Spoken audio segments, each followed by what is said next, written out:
وكمان لو البطاريه فصلت منك انت بتكمل بالبدال ما بتعطلش، وتفتح كده بكل سهوله. والبطاريه اللي هي تمشيك 60 كيلو او 50 كيلو اهي، وزنها ريشه حرفيا. يعني مثلا لو انت عايز تستخدمها كرياضه هتشتغل معاك رياضه. مساء الفل. معانا النهارده دراجه كهربائيه قمه في الروعه والجمال. اولا المواصفات بتاعتها عاليه قوي، ودي سرعتها بتمشي سرعه 65 كيلو، وممكن تمشيك كمان في الشحنه اكتر من 50 او 60 كيلو على حسب المود اللي انت شغال عليه. الدراجه دي كلها مميزات، ومش هقدر اقول كل المميزات في فيديو واحد. اول حاجه في العجله ديت ان كل الفريم بتاعها الومنيوم، الخامه بتاعته عاليه، والمساعدين هنا قمه في التميز. المساعدين قمه الراحه في المطبات زي ما انتم شايفين.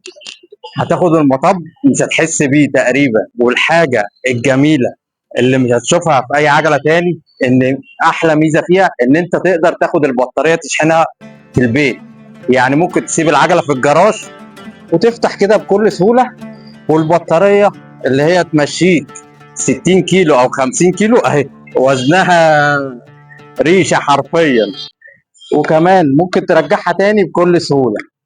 البطاريه دي طبعا ليثيوم، عمرها الافتراضي طويل جدا.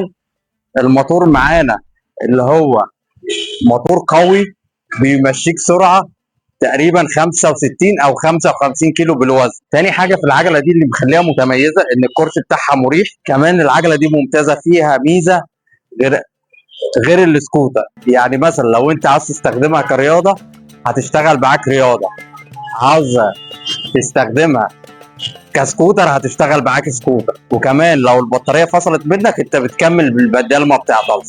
الجروب 6 بتاع العجله دي افضل حاجه. الجروب كامل شيمانو تورني 7 سبيد. هنا نقل السرعات، وهنا الجشمه عجله عاديه جدا، وهنا التروس. كل حاجه في العجله عجله عاديه.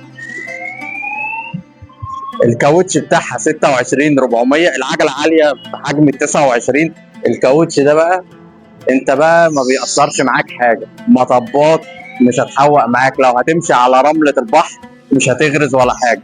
وعندنا برضو موديلات تانية كنا عاملين ليها فيديوهات، ارجعوا شوفوها. الشاشه بتاعت العجله شاشه المعلومات كبيره كانك تابلت قدامك. مقبض البنزين هنا كانك ماشي بموتوسيكل، هي فعلا شبه الموتوسيكل حرفيا. نظام الفرامل في العجله دي نظام فرامل ديسك شديد التوقف، لان انت هنا في سنسور على الفرامل. لما تيجي بتفرمل بيساعدك الموتور كمان يفرمل. الفرامل هنا من ماركه تكترو، من اعلى البراندات العالميه. السيفتي بتاعها عالي، حاجه فاجئتك هتقف ما تقلقش. وبتقف يعني زي نظام الاي بي اس. وكان في فيديو سابق كان تجربه العجله دي طلعنا جربناها عشان برضو تبقى تعرف كل تفاصيلها. وعندنا برضو متوفر برضو دراجات جديده من محل ويل بايك، وعندنا البراند الثاني فيوتشر ويلز. هتلاقي كل ما هو مميز وسكوترات وكل حاجه. شكرا، ونتمنى لكم كل الخير والسعاده. حاجه مهمه قبل ما نقفل، ما تنسوش تشتركوا. والمعلم بتاعه هو اللي تعبان وبيصور معايا اهو، ربنا يبارك له ويديله الصحه.